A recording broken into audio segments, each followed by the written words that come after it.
So I think we have to start because we have not so much time. Good morning, everybody. Hello. We are really happy to welcome you to our panel today. Our panel named Border Textures, Interwoven Practices and Discursive Fabrics of Borders. Astrid Fellner from Saarland University in Germany and myself from Luxembourg University in Luxembourg. We organized this panel for several reasons. First of all, we would like to strengthen the cultural studies perspective within border studies, and we would like to introduce the idea or the concept in a certain way of border textures.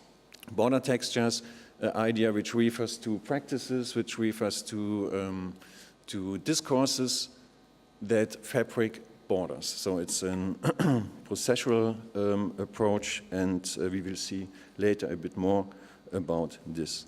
We are happy to welcome our 8 speakers. We have 8 speakers and really international. We have speakers from Germany, from Netherlands, from Norway, from United States, and from Sweden. And they will present different approaches to border textures. One approach will be more border aesthetic approach, dealing with art, with literature, with architecture, and so on, and a more border anthropological approach concerning narratives, identities, networks, language, and so on. Unfortunately, we have only 90 minutes for this session, 90 minutes for 4 presentations, 4 lectures, so thank you for respecting the time frame of 20 minutes for the lectures. And I think we should start. And I'm happy to present you Astrid Fellner from Saarland University. She holds the chair of North American Literature and Cultural Studies at Saarland University. She's member of the UniGR Center for Border Studies. She's co-speaker of the working group Border Textures. And she will talk about, or the name of the paper is Corporeal, Cartography, Textures, Images, and the Materiality of Borders. And I'm really happy to hear your presentation. Thank you very much. Let me see if I can, what happens if I push this button here? Nothing, because I'd like to, does this work better? Because I have images. Does that work? No? Okay. Well, then better? No, it's not better. There's not much.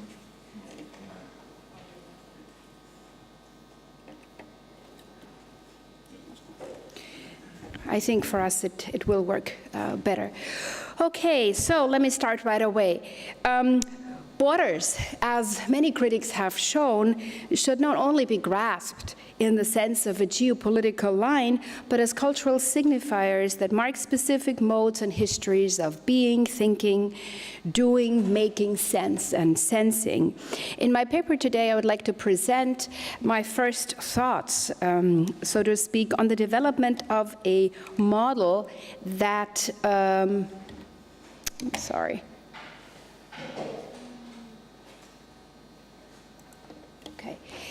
on a model that we call border textures. My colleague has already said that we form part of a working group called Border Studies in the study of global borderlands. Now, this panel, as you know, is part of this conference's global track, and my paper wants to offer a contribution to border research as a global field of studies.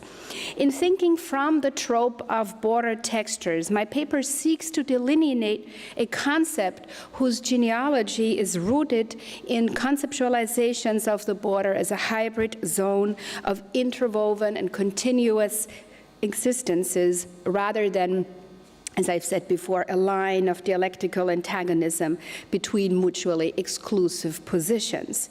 In order to visualize this understanding of border textures, or rather, as I would like to call it, the act of border texturing, I would like to look at the aesthetics of the Beirut-born Palestinian, London-based artist Mona Hatoum.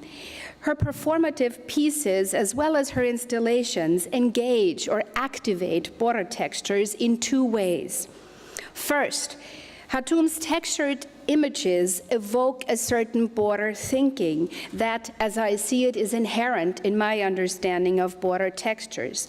And secondly, they visualize border textures by enacting them. They breathe life into them in a performative way, so to speak, driving home the point that borders can be thought of as textures, complex and multidimensional assemblages woven of numerous threads such as politics, economy, cultural practices, racial, sexual, and other discourses, which sometimes combine and intersect to create a transnational continuum.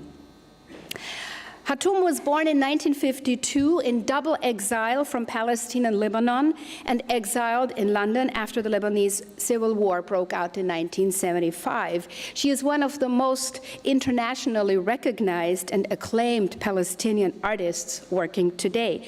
She has produced an oeuvre marked not only by her personal experience of exile, but also by the collective Palestinian experience of dispossession and occupation.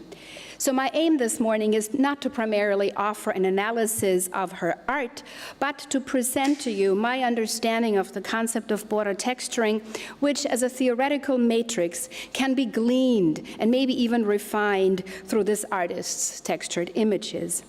I also hope to be able to show how border texturing, as an act of disentangling the multiple threads and layers of a corporeal border politics in Hatum's works, allows me to shed new light on her artistic practices.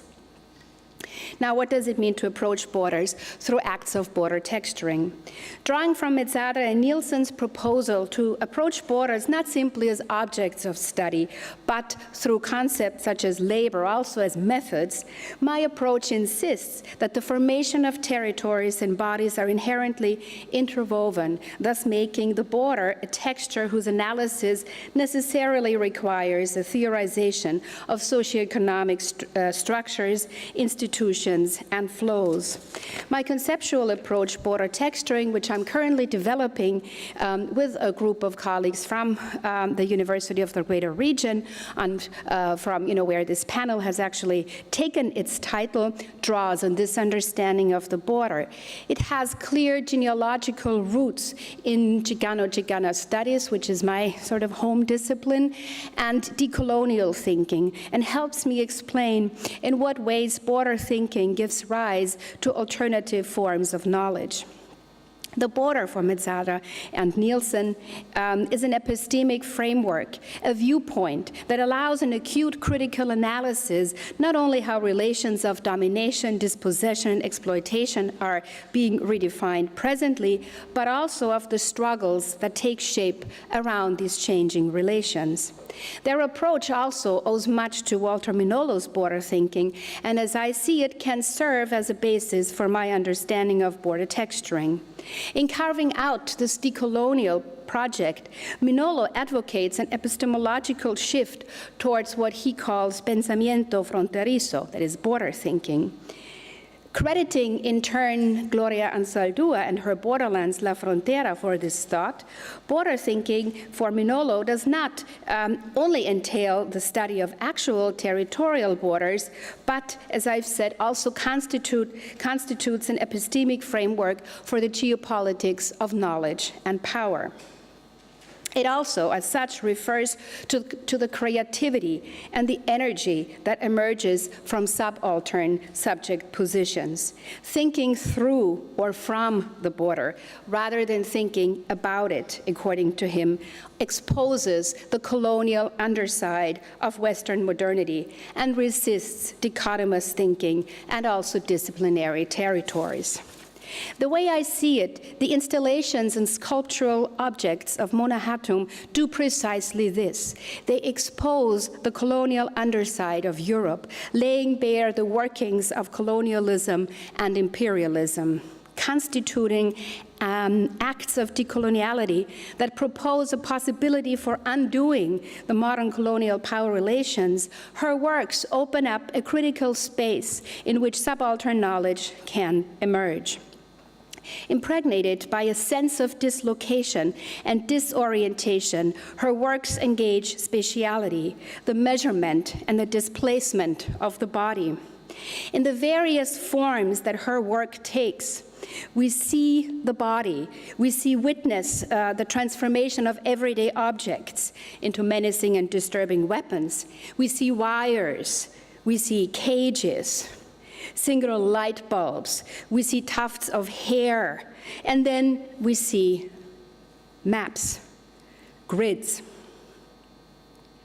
Where maps in everyday, or in the everyday sense, provide a sense of location, a navigational certainty that enables the traveler to reach their destination, Hatoum's cartographies disrupt any such certainty. In fact, they reveal the falsity of settled boundaries. Whether they take the shape of a globe of neon red tubes, as we see above, maps drawn of soap, or a picture put together with rolling glass marbles, which you can see here. All of these images convey the insecurity of borders and the imperialism of the imposition of the Mercator projection. By contrast, Hatoum often prefers Peters's proportional version, which no longer pretends that Europe is the center of the world.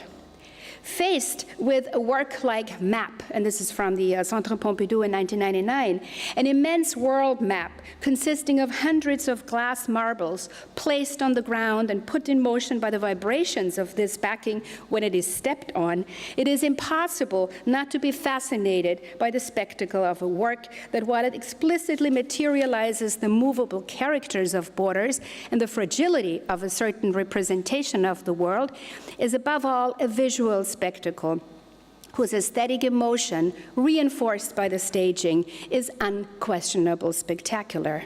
The maps, as one critic puts it, by virtue of their plastic quality, their conspicuous textures have the power to thrill us.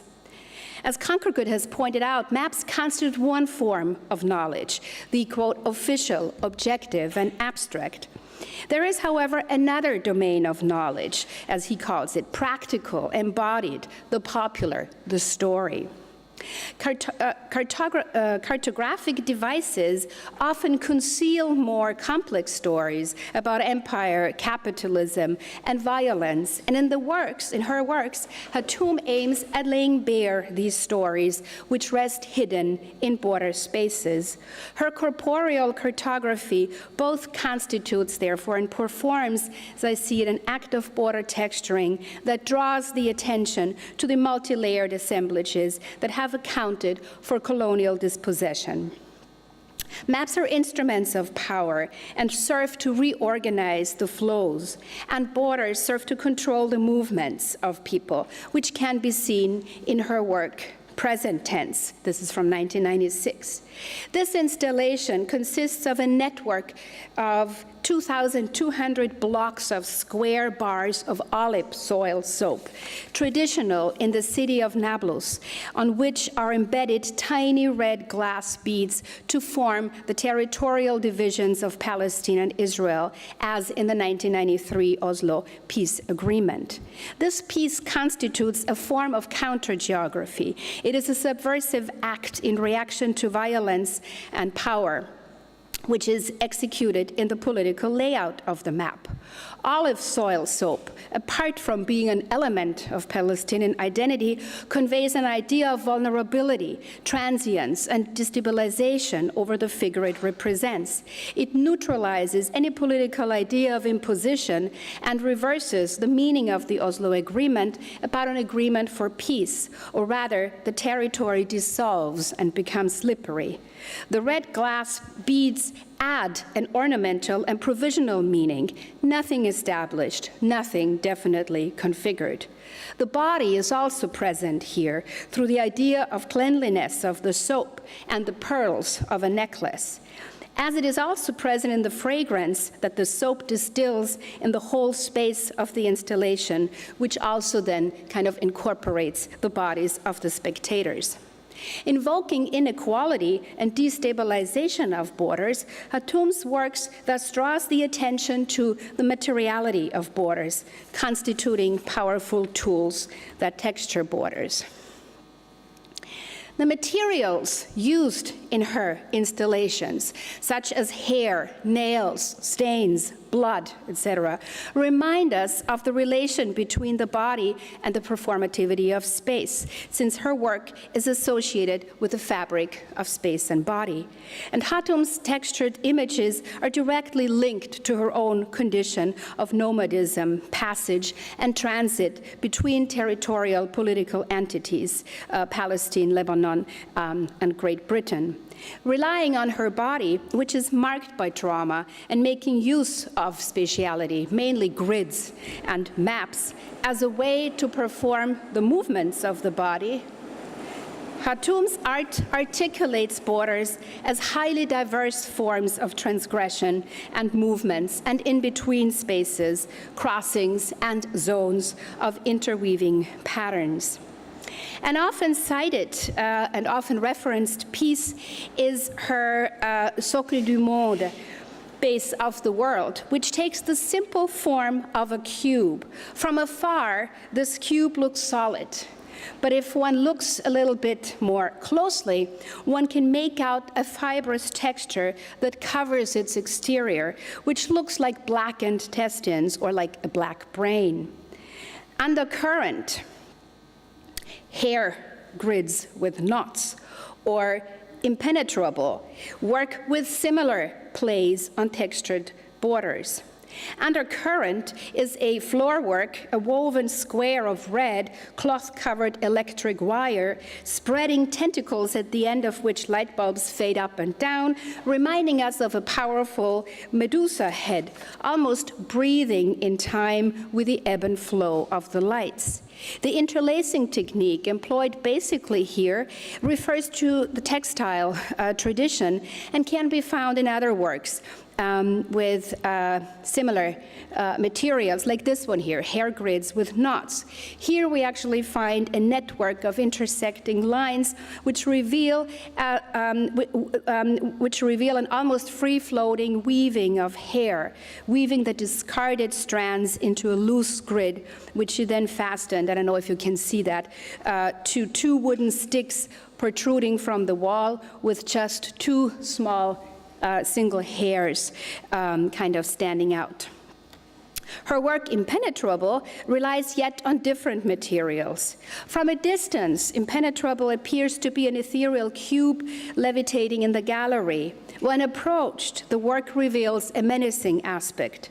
The cube is composed of hundreds of barbed wire rods dangling from fishing wire.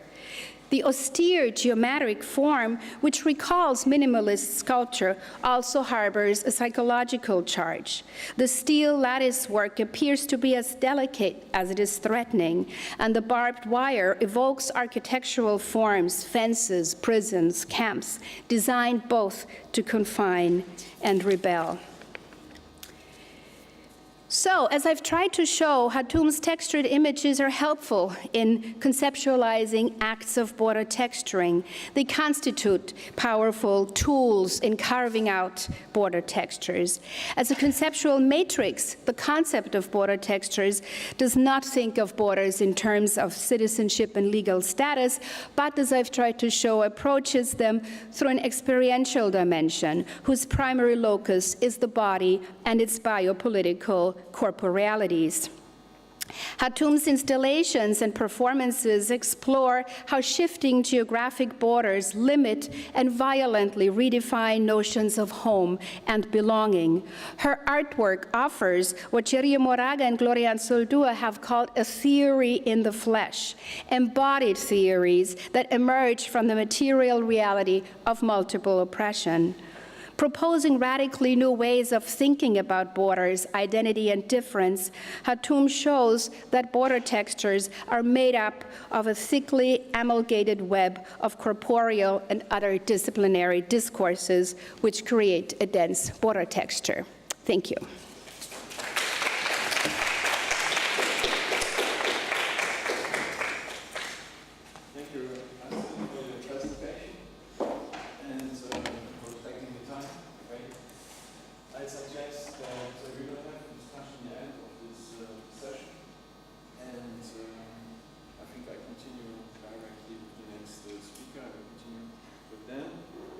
Chiara Dorbolò from the Amsterdam Academie of Architecture, and she's an Italian architect, and her research interests lie at the intersection between architecture and sociology, and she will talk about the Seven Follies of Lampedusa, deconstructing the borderline through architecture. So we'll continue with some materiality. Thank you. So, hi everyone, my name is Chiara, and the presentation you're going to see today is going to be a bit different from what you're probably used to, since it's not an academic study, because as they kindly said about me, I'm an architect and I also work as a freelance researcher. The project I'm going to talk to you about today started with my master's thesis at the Amsterdam Academy of Architecture, and I'm now in the process of developing it further as a research subject. For my graduation, I designed a landscape intervention for Lampedusa, which is an island at the border between Europe and Africa. And as a summary of my project, I would like to show you a 2-minute artistic video that I had to do for my graduation to give you a first impression of my work. Later, I will go through the process again, and I will dive into the development of the different aspects of my research. So.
So, as you probably got it so far, at the center of my research there is the island of Lampedusa. Lampedusa is a small island in the middle of the Mediterranean Sea, and it recently acquired fame because of its role on the central Mediterranean route. When I started my research, my first concern was to understand if there was more to Lampedusa beyond the image of detention island that is usually presented by the European media. So I started to look at the factors that determine the specific condition of Lampedusa as an island. You can see here that politically Lampedusa it is part of Italy, but geologically it belongs to Africa. It has its closest neighbor in the Tunisian coast, which is 143 kilometers away. But it's also a very small island with a surface of a little bit more than 20 square kilometers. Despite its size, the island hosts a great variety of people, especially if you think that we're talking about a Sicilian island of less than 6,000 people. Attracted from different reasons, non-native residents and passers-by in Lampedusa come from different geographic locations and different backgrounds. And this is also due to the importance of movement for the island of Lampedusa. People move from the island for work, for study. They need to move for medical reasons as well. But people move also towards the island, not only migrants trying to reach Europe from Africa and people who work with migrants, but also tourists attracted from the beauty of the island and researchers that are attracted by the different peculiarities of the island. But this is not only about people movement, because the natural, cultural, and economical identities of the island are the result of centuries of movement of animals, plant species, money, goods, cultural influences from both sides, from Europe and from Africa. That's why the island is such a specific combination of factors. But in general, this is nothing new. If we look at the history of the island, it clearly tells the story of a stepping stone in the Mediterranean Sea. From Maltese neighbors to faraway British, the island was always colonized by an impressive number of different populations. And in a way, there is a tendency. Well, of course, now we all know Lampedusa because of its relation to the border between Africa and Europe. And we tend usually to explain this association of the identity of Lampedusa with its geographical position. But the work of different researchers suggests that the high degree of borderness of Lampedusa cannot be only a result of its position or isolation, because other islands, for example, Pantelleria, which you see here, it's even closer to the Tunisian border, and still it did not develop such a strong relation with the border. So it has been argued that Lampedusa was deliberately turned into a border place. You can see here that there is not a constant relation between the migrants arriving to Lampedusa and the migrants arriving to Italy. On certain years, in connection to particular events in international affairs, the number of migrants diverted to Lampedusa increased substantially, even if the number of arrivals overall did not. And this suggests that the emergencies, the overcrowding emergencies on Lampedusa were created to support border-related narratives. But being a trained architect, of course, what I do is to look at physical space. So during my research in Lampedusa, I started to look for ways in which the landscape of the island reveals the presence of the border. And what I started to notice was a connection between the border and the series of small borders within the island. Many areas are cut off from public access. You can see them here. They are restricted for military purposes or simply affected by urban decay.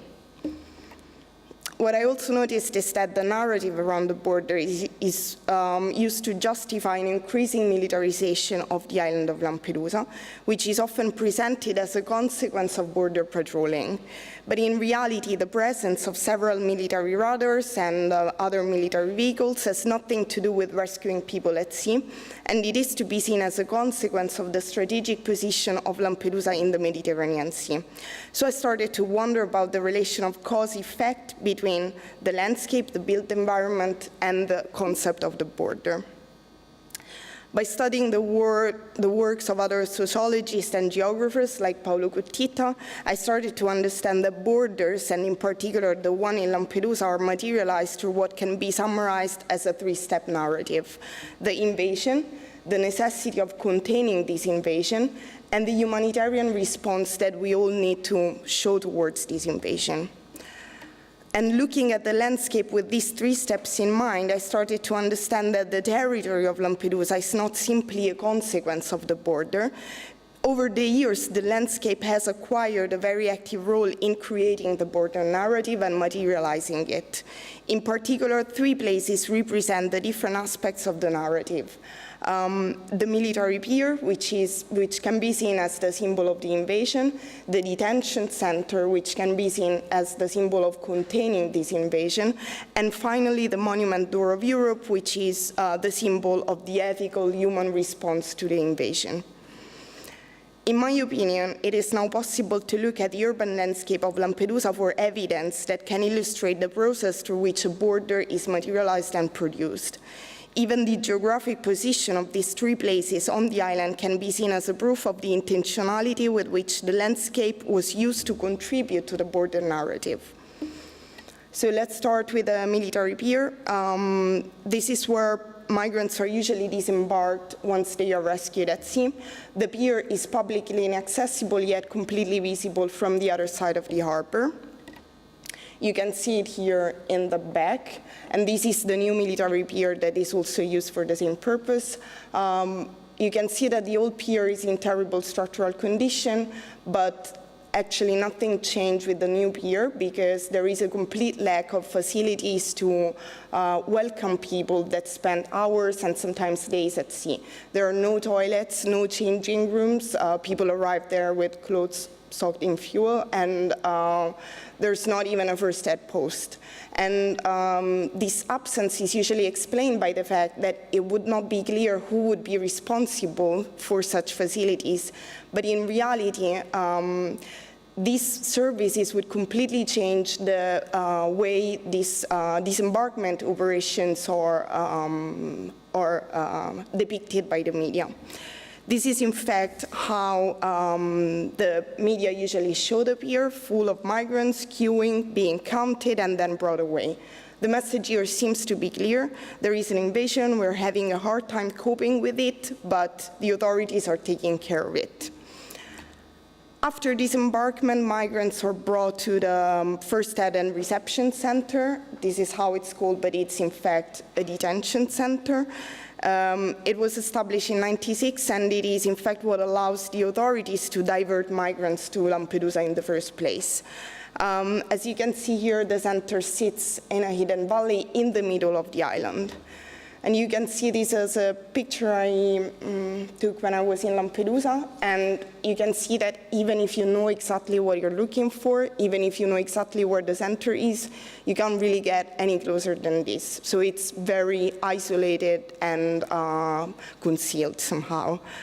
And this isolation, it generates an even bigger distance between the people living on Lampedusa and the ones held on it against their will. And it completely alienates people, migrants, from any semblance to local life. And then, and this is also how the media usually show it. So there is this fence behind which migrants are depicted. So this fence is also contributing to widening the distance between us and them, between the invaded and the invaders. And finally, the Door of Europe. This is a monument that was realized in 2008 by an Italian sculptor. And it is called Door of Europe because it represents the entrance point to Europe coming from Africa. That's why it is located at the southernmost point of the island, so overlooking the African coast. And when I first visited this monument, 2 things struck me about it. The first one is that it is called Door of Europe, but there is no perceptible discontinuity between what's on one side and what's the other side. So this is, in architecture, this is not called a door. And the second one is that it is completely two-dimensional. It reminds me of these cheap theater props that are meant to be only looked at one side, and if you move just slightly on one side or the other, you see that it's fake as a movie set. And indeed, the door became a favorite set for commemoration and official events related to migrants. The media are especially fond of its appearance at sunset, when the soft light and the sound of the waves make for very poetic footage. This evocative movement is fundamental to enact the final key aspect of the narrative, the humanitarian discourse. But in a way, a door seems to be the most obvious way to acknowledge the presence of an invisible wall. Why would we need a door if there's no wall? While we are used to physical manifestation of the border that are, if not barriers or walls, at least demarcation of the line, Lampedusa serves as evidence of the complexity of the spatial implications of political borders when they do not translate into physical barriers. Instead of a wall, the border in Lampedusa took the form of a network of artifacts that perpetuates the same narrative. And in this sense, Lampedusa makes the perfect case study to investigate this relation between the territory and the border, as its remoteness and isolation reduce the number of factors that could have contributed to it. As an architect, what I tried to do with my graduation project was to mimic this process of constructing the border. To mimic this process, I needed an arbitrary line, and I selected a line that, in my opinion, represents the identity of Lampedusa better than the border, because it is a line of connection, a symbol of the island's role as a stepping stone in the Mediterranean Sea. So you can see here that the line I drew connects Tripoli, which is the main departure for migrants that eventually reach Lampedusa, to Amsterdam, which is the place where the project was first conceived. And it passes right through Lampedusa.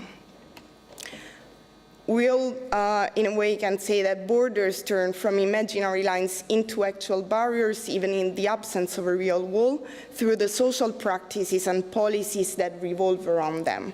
Similarly, my line becomes real through the construction of 7 architectural follies, without a specific program, that celebrate the physical and metaphysical connection between the different cultures of the Mediterranean, while criticizing at the same time the physical and social manifestation of the border itself. The 7 follies can be interpreted as a journey through the different peculiarities of the island, all of which are important, interconnected, and part of an ancient story that could be told from many different perspectives. The follies walk the visitor through the wild and beautiful landscape of Lampedusa, encouraging a different kind of tourism, which is responsible, curious, and off the beaten path.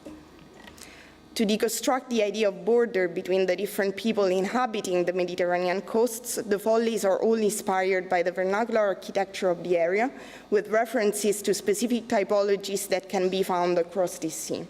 The tholos, the step pyramid, the hortus conclusus, the watchtower, and so forth.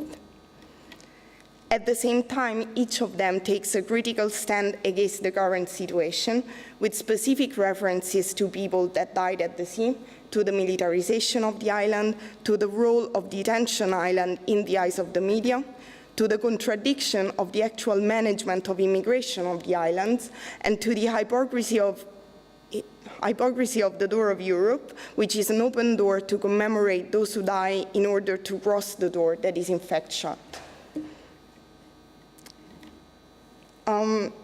As the conceptual shift from border as static lines to borderization as complex dynamic processes seem to be of general interest for different fields, I hope that I managed to convey that this shift should also apply at the way we look at the space and at the materialization of border. With this awareness, I would like to investigate strategies similar to the ones that I envisioned for Lampedusa. My question is, how can we use the landscape and the physical territories not only to study the effects of the border, but also to reverse the negative effects of border construction? In my opinion, these lines of research are possible only if they encompass a strong collaboration between different expertises and different fields. In this sense, I want to thank the panel organizers for bringing together people with different backgrounds and expertise, and of course you for bearing with me for the last 20 minutes. Thank you. Thank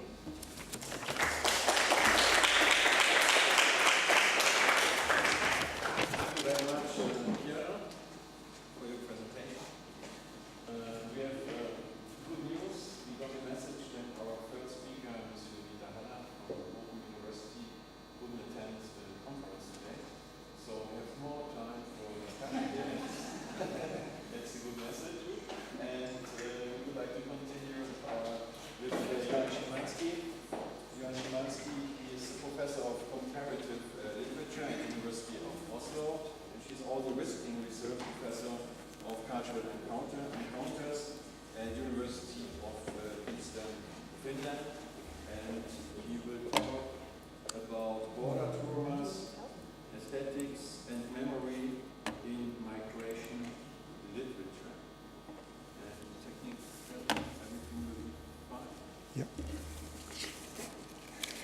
Well, thank you for being able to join this session, which I found very intriguing with this concept of border textures.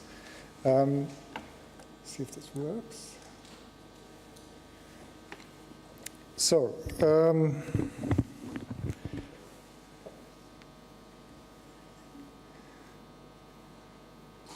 we're in a time when borders are in the news media. On Monday, Der Standard, a left liberal newspaper, led with a news item on a poll which showed that only every second Austrian sees refugees as part of the community. Also on the front page, we're informed that there will be no more asylum applications within the EU. At the top of the page, there's a news item, there's a reference to a news item on the latest winner of the prestigious literary prize, the Ingeborg Bachmann Prize, who is a Ukrainian immigrant to Vienna. And also at the top, there's a reference to an article in the supplement, which is entitled The Imaginary Refugee Crisis. So, of course, one begins paradoxically to ask why this media attention when the crisis is not really a crisis. Then, at the bottom of the page, there's the usual boxed comment, always very ironical, entitled in this case, relative horror or relatively horrible. It invokes the familiar topos which is often invoked nowadays, that we have become desensitized to the plight of the migrants and refugees, and then it continues to point out that this opens up a space in which we can revert to the position that where whatever we do is legal and whatever migrants do is illegal or a violation of law. Now, the images which we've become desensitized to, they're well known. They're images of horror, so they are, and the box comment also mentions Alan Kurdi, the child who died, who's found dead on the beach in Lesvos. So they definitely have something to do with trauma. At the same time, however, they're subject to the logic of the news event, of the fabricated crisis and of spectacle. And thus they're also subject to a kind of there today, gone tomorrow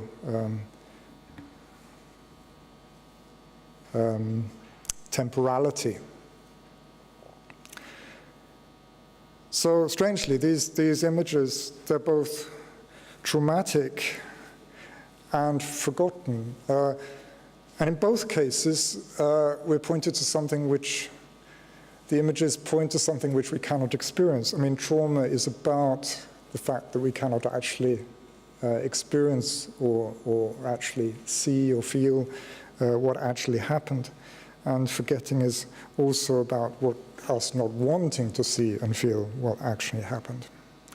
And the spaces that forgetting opens up, of course, the spaces of an anti-immigrant politics in Europe, resurging at the time, in this time, in which migrants are seen as violators of borders. And in German, there's the interesting word. So the word for border violation in German is Grenzverletzung, which is interestingly concrete because it actually means a border injury. So it's the nation's body which has been violated in this us-them perspective. Though, of course, from the perspective of the migrants, it's not the nation's body which has been violated, but it's their bodies who have been violated. And to quote from, I think, the very first lecture I ever attended as a doctoral student about borders, but I think it was by Anders Johansson, to cross the border is to be oneself crossed by the border. So crossing a border is always potentially a traumatic event. Now, trauma in itself, etymologically, has to do with injury. It means precisely wound or damage, and it's the product of a violation or the crossing of either bodily or psychological boundaries. We still use it about the borders of the body because, of course, hospitals, where hospitals treat injuries is the trauma department. But usually in daily life, daily language, we think about trauma as a psychological condition which continues after the actual wounding or that crossing of the bodily border. Freud talks about Nachträglichkeit, belatedness, and during the Vietnam War, the diagnostic of PTSD was established, post-traumatic stress disorder. So trauma, according to Freud, is a form of neurosis. It's based on repetition of fixed images often, which stand in way of the actual experience, which has somehow been barred to us. We cannot reach the actual experience, instead we repeat these images. So what should we do about it? Well, the therapeutical answer, of course, is to somehow break this repetition and replace it with some form of temporal progression in the form of perhaps a continual narrative. Put life back on track, in a sense. But this would also imply a form of forgetting the wounding. And this might be difficult to think in a more historical or political context, where we might not want to forget what has happened. And that would then lead to losing the possibility of political or historical agency. Now this print by Paul Klee, Angelus Novus, was owned by the intellectual exile and refugee Walter Benjamin. And he used this as a way of thinking through the possibility of historical agency. For Benjamin, this was the angel of history. He writes about it in a small fragment. The angel is caught on the border between the past and the future, looks backwards into the ruins of the past, and seems traumatized by what we might call the hurt of history. However, if we read more closely, where we see a chain of events, perhaps the angel sees, and thus the possibility of a therapeutic narrative, the angel perhaps actually sees something more revolutionary, a break in that continuity.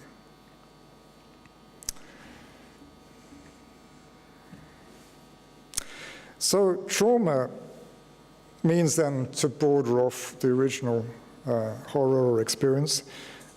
We cannot narrate it, it seems. It's subject to what Chiara Brambilla and Holger Pötsch have developed theoretically as a form of border in/visibility, a regulation of the aesthetic access or epistemological access to the border. But of course, on a theoretical level, there is a kind of within trauma studies, there is a kind of narrative. And we can sort of, it's about there once has been an event which creates this trauma, and then the trauma itself is the response to that event. It's the trace of that event.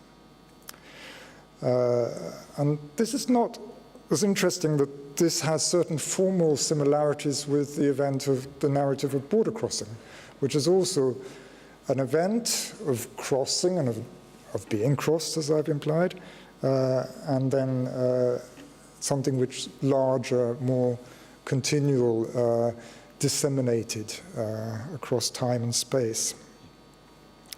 So this similarity would imply then that border crossing can always potentially cause trauma. Again, to cross the border is to be oneself crossed by the border. And also, like trauma, border crossing is subject to this sense of in/visibility, because one cannot tell the truth about border crossings. Borders always involve a shifty, hybrid textural space, which is not accessible to some kind of total epistemology.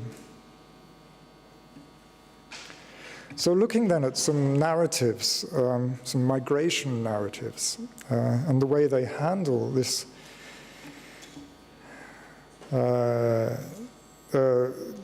images and narratives. Now, the therapeutic suggestion would be that trauma is made up of repeated, timeless images, and that we are we undergo rehabilitation when we somehow get back into a narrative sequence. And this, of course, means that trauma involves thinking about aesthetics, because we're dividing between images on the one hand and narrative on the other. Of course, that's a very difficult divide, because images always imply narratives, and narratives always contain images.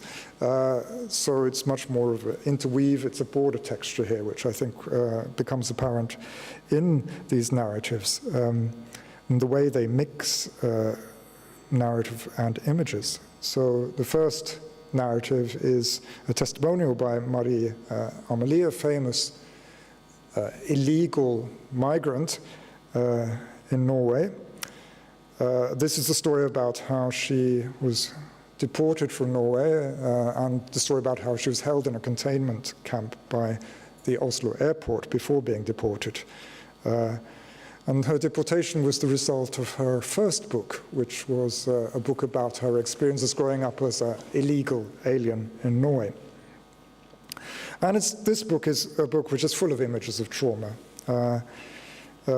especially about the trauma being made visible, that is to say, being examined on entering and exiting this deportation center, being surveyed by the police, and also being the subject of because she was a cause célèbre, being a subject of a large media spectacle. And the book is full of images of mirrors, glass, and lenses.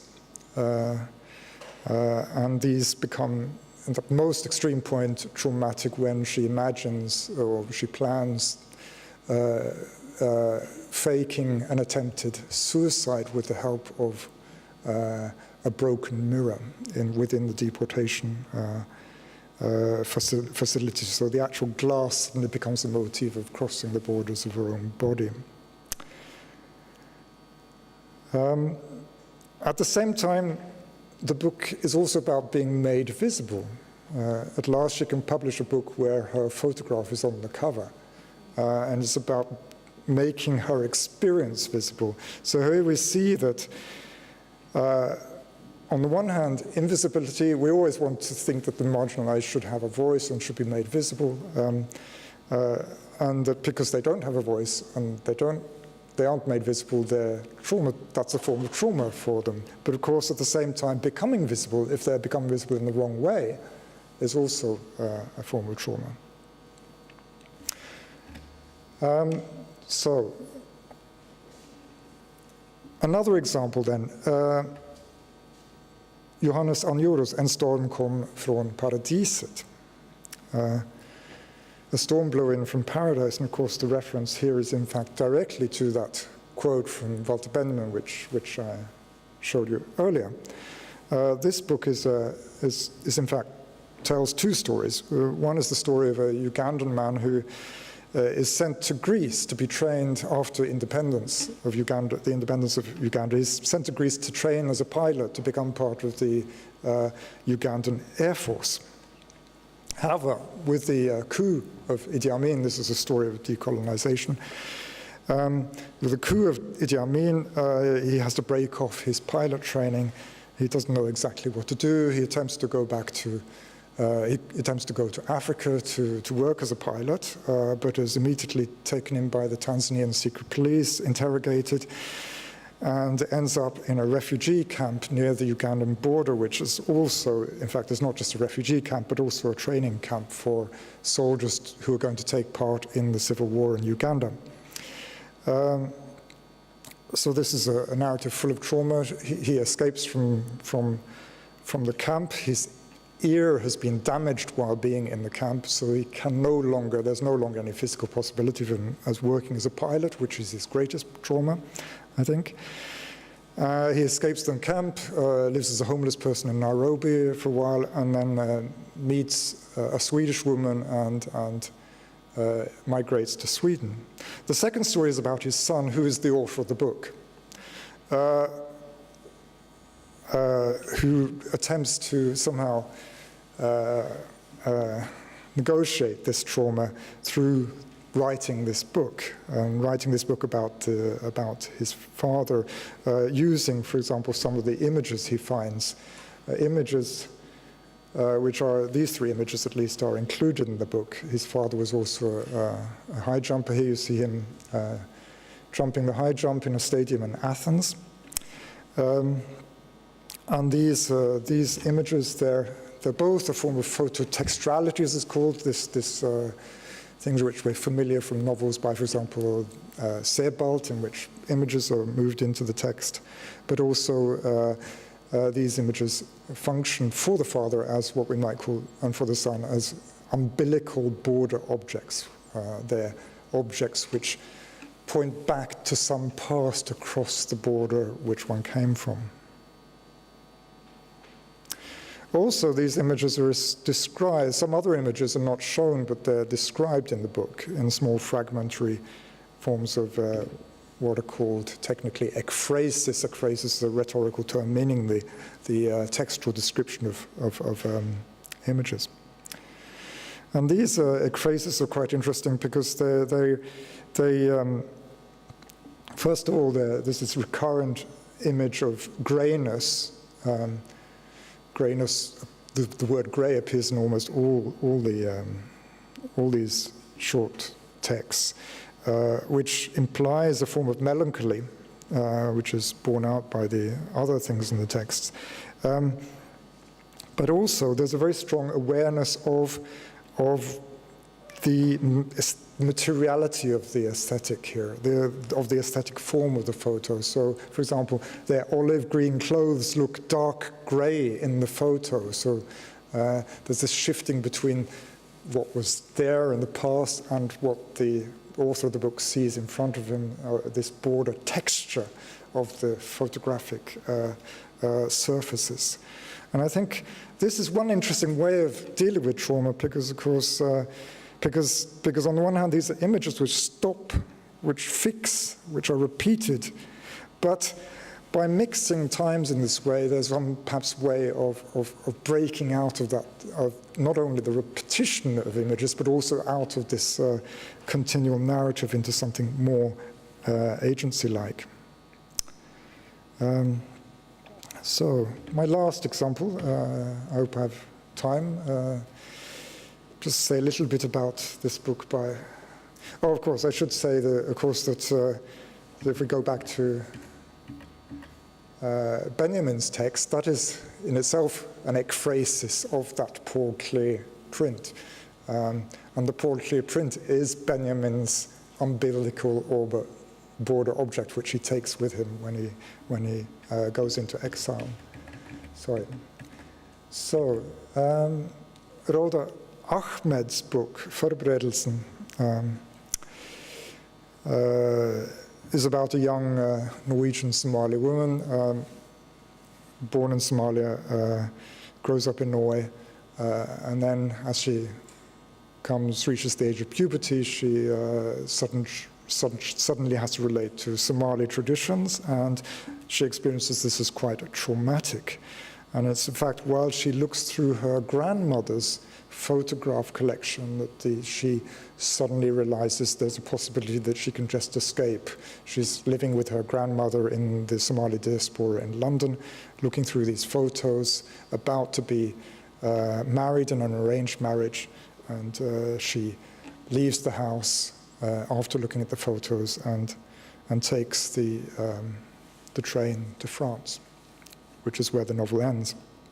So here the photos, which are her grandmother's umbilical border objects and then thus hers, there's a form of trauma involved in them because they remind, it's obvious to her granddaughter that the grandmother, for the grandmother, these photos remind her of our lost love in Somalia, who was not the man she traveled with as a migrant to Europe 2 generations ago. So it's this possibility, that the chance which the grandmother didn't take, which leads the protagonist of this book to take this chance to escape.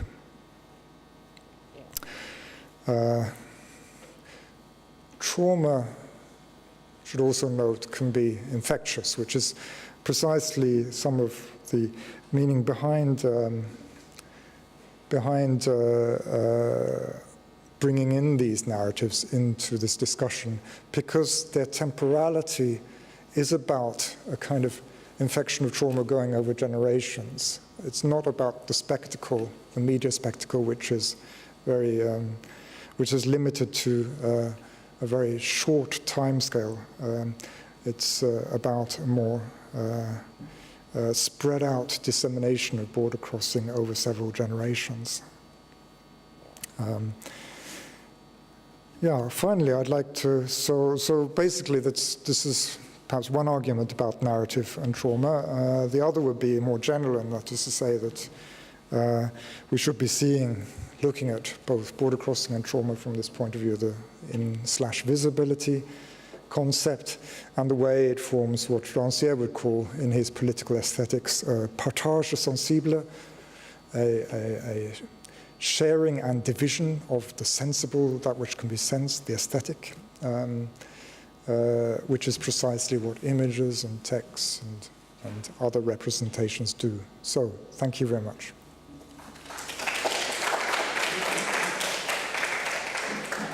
Thank you, Johan, for your presentation.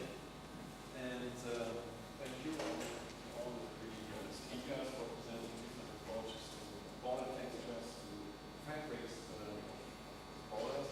And I think for the exchange it would be better when we come in front, because we have chairs there, and so we can see each other. It would be nicer, I think.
In the context of your talk, I immediately thought, oh, that is either a wounding or an injury of the border or by the border. Of course, border violation works exactly the same way. I mean, we could interpret it as a violation by the border, but it would never have occurred to me. So I'm just wondering, for any native speaker of German, is it an automatic that it's a violation of the border, or does it look ambiguous to you guys? Well,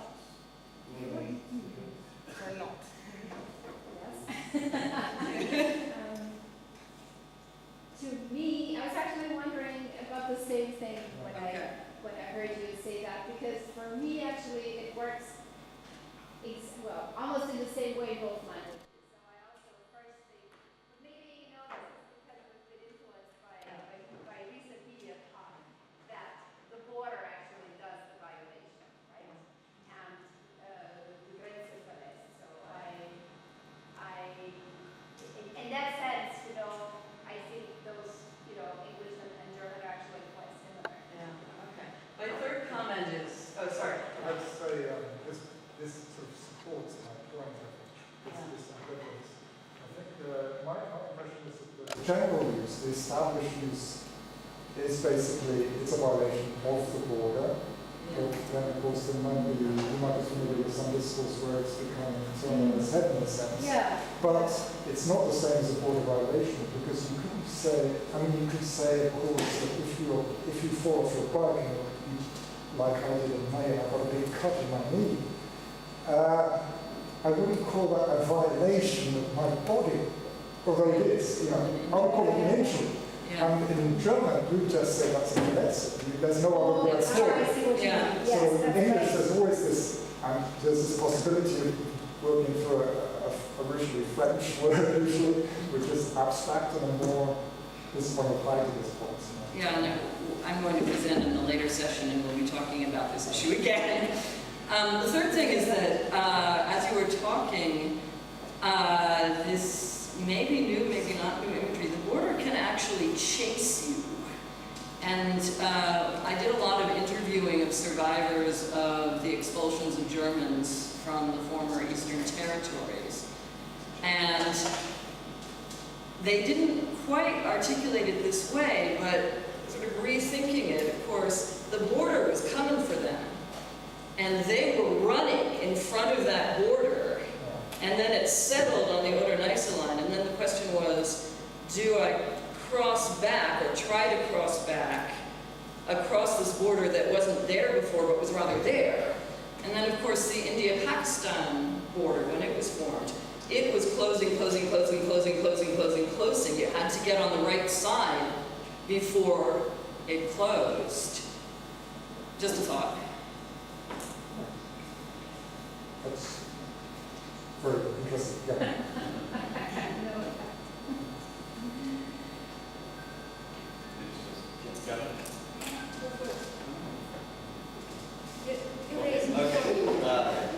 Thanks for three very fascinating papers. I have a question for Astrid, because I really like your concept of border textures, and you were saying at one point that it's about thinking from the border, not about the border. Could you just elaborate a bit on that? I think you're... Sure, well, yeah, well, first of all, it's not my concept, you know, we're kind of trying to work on this together, and in presenting, you know, today I really also wanted to sort of like delineate kind of the way from which I'm coming, and I think this exactly has something to do with border thinking, because I've been trained in Chicana studies, so, you know, Gloria Sodua, and kind of like her take on borders, and also the Walter Manolo kind of view that border spaces also are kind of spaces in which new forms of knowledges emerge.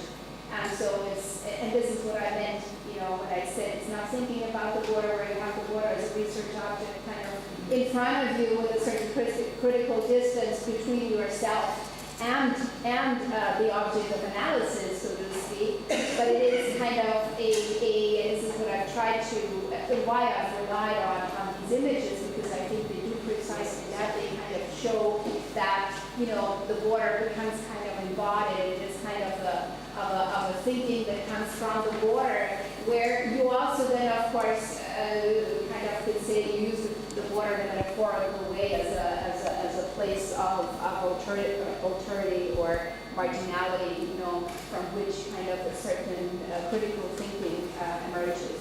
It's this creative energy, I think, that Ansaldua speaks about. Oh, thank you. That's a very good idea, actually. We didn't think of that. Sorry. Does that answer your question? Okay. So I have a question for Chiara and maybe a couple of comments that goes to Chiara, but then connect some concept that Chiara used in her presentation to the other presentations.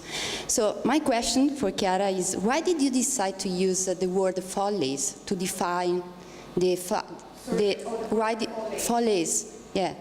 I think because in the first place, when I went to Lampedusa, I was thinking about creating a new architectural structure that would, in my opinion, like when I didn't know anything about it, help to, in a way, make the system better. And when I went there, I realized that, I mean, creating a better, a detention center with better condition would not improve the situation of migrants in Lampedusa, because the border construction is a texture of different aspects and different spaces that create or generate a specific kind of condition for migrants that are on the island. So better living condition, in my opinion, would not change that. They didn't have the power to actually do that. So I turned to an architectural typology, which is almost the only one without a specific program that could tackle perception, which is what I wanted to do. So yeah, that's, I think that maybe answer your question. Yeah, thank you. And the comment is that I think that your presentation very clearly shows the close connection that there is between processes and practices of invisibility, in/visibility, that Johan mentioned and commented on very well during his presentation, and the materiality of borders in Lampedusa, and the way in which this relationship participates in constructing the spectacle of the border in Lampedusa, in visibilizing Lampedusa, but not giving subjectivity to this space and to the people who inhabit Lampedusa. So I think that is a very, very important point. And the other comment that I have is that in your presentation you show us a lot of landmarks in Lampedusa that are very visible. I mean, they are part of the border landscape that is proposed also by media representation of Lampedusa, both in Italy and abroad. But what about other landscapes that are not visibilized in mass media main representations, but that are spreading in Lampedusa and are, for me, an expression of a counter-hegemonic borderscapes that are part of the identity of Lampedusa as a border island in between Europe and Africa. And for example, yesterday we were talking about Porto M, that is this non-institutional museum that was built by a collective of people working in Lampedusa, the Scausa Collective, and is a great example of these counter-hegemonic landmarks in Lampedusa. Yeah, may I answer to that? Okay. The thing is that, of course, I needed to concentrate on one part of my research, and I think that, in a way, the power of these counter-hegemonic practices makes sense when you understand the role that the landscape has in building the border narrative in the first place. That's why I focused on this aspect in my presentation. And also, I think it's good to mention that the network of artifacts that build the border is a texture of different things. It's a texture of different landscape, of different buildings, of different structures, riders, and so forth. But so the three things that I showed you are just a selection to, in a way, diagram like the narrative that I wanted to present. But of course, it is much more complex than this. And in a way, it's good to, I think, discuss about the landscape, because there might be cases in which counter practices could be mistaken for humanitarian discourse, and it's really hard to make it simple and clear when you're talking about these kind of practices. So that's why I focused on this part. But of course, Porto M, but also the historical archive of Lampedusa is a very interesting example, and there are so many, maybe the festival as well, there are so many practices that in a way try to counter this practice, and even the fact that they try to create a different kind of awareness for people that reach Lampedusa. I think it's already doing what I tried to do with the Follies. It's already countering the border construction in a way. You wanted to say something? Okay, thank you. And one question. Hiya, thank you. I'm Nella Milic, I'm a senior lecturer at the University of Arts in London. I have a question for Professor Johan, and it's to do with images and consciousness. I'm thinking about the trauma that I felt that you were not exploring in the talk, maybe you were otherwise.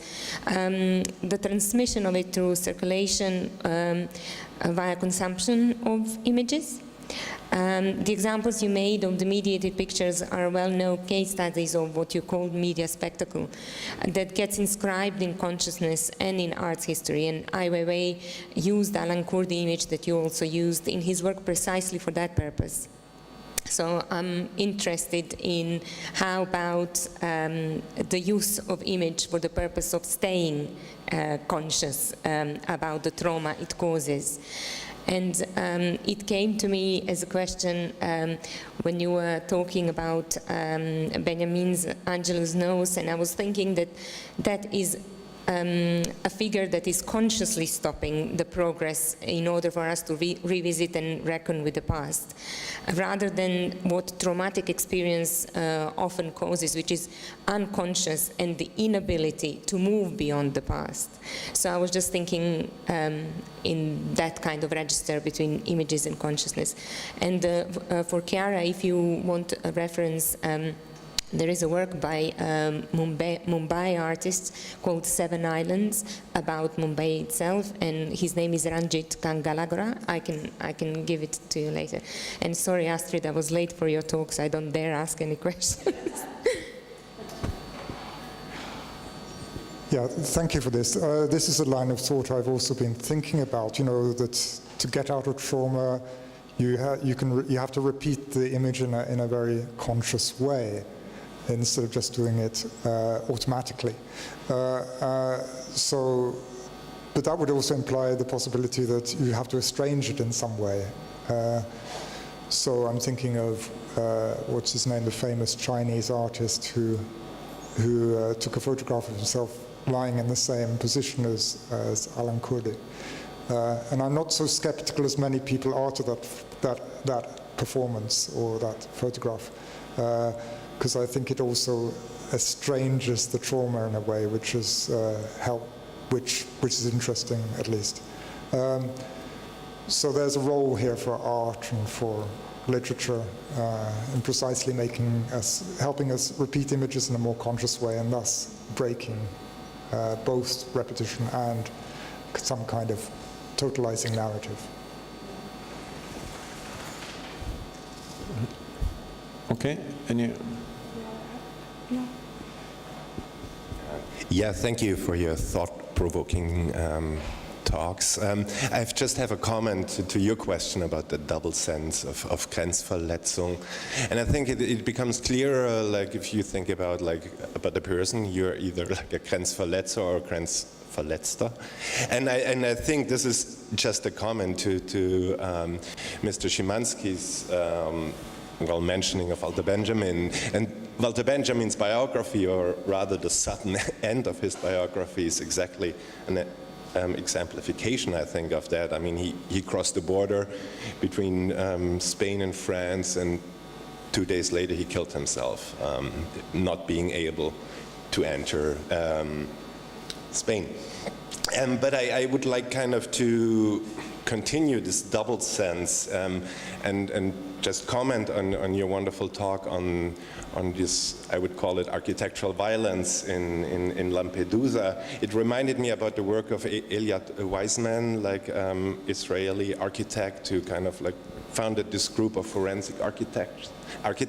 And here, I mean, he argues that architecture or the built environment is at the same time like a means of violence and at the same time like evidence of violence.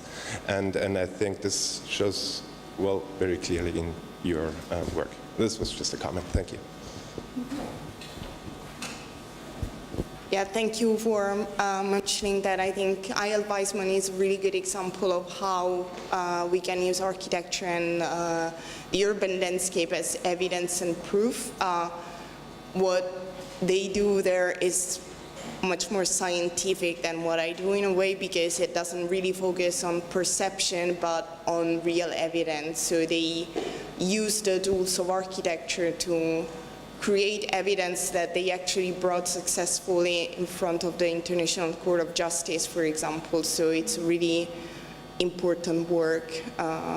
So thank you for mentioning that. Any other action?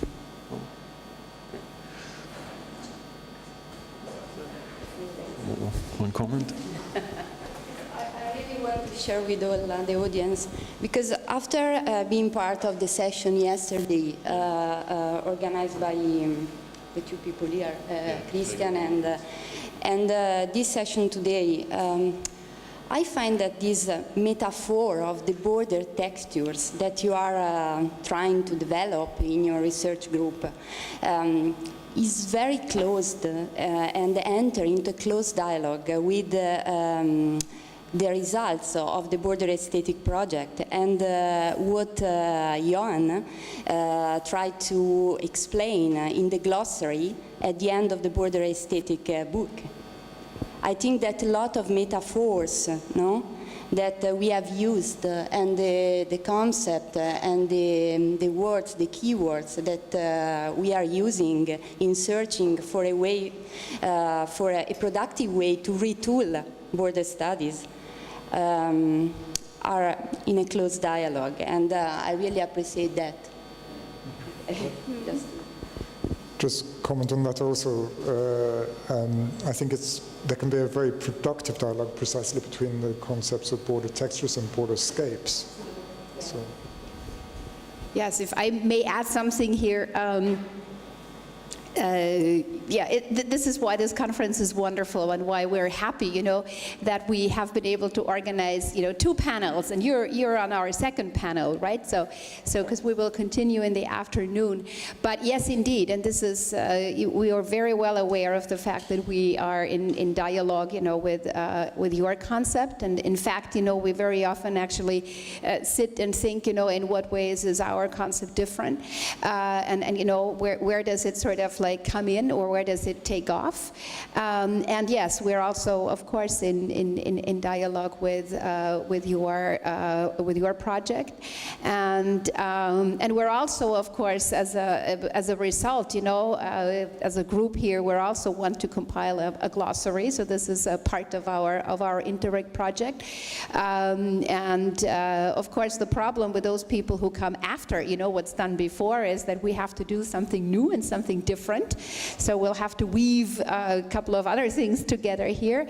But this is why we're very grateful, that we have your works, and we're very happy that we can finally meet and talk in person, and that, we can sort of start the dialogue, because this is really the beginning here. I know that we will continue to also collaborate, and I think it's very important, that we establish this dialogue amongst us, because we all work with very similar ideas, of course, but it's interesting then to actually meet in person and talk about these different concepts, because I don't think, that we need yet another concept that basically means the same. So, in kind of sharpening our ideas, we now have to look, into exactly where there's still some theorizing needed, or where we can sharpen, our awareness, and so on. So anyway, it's just the beginning, right? just the beginning. Thank you for your comment, because we think exactly in the same way. There are 1 or 2 minutes left, I think, for last comment. No last comment, so I think outside there will be a coffee for us, and I think after the coffee break we will continue with this panel for session 2 with 3 more speakers. Thank you to you, and thank you for your comments and questions.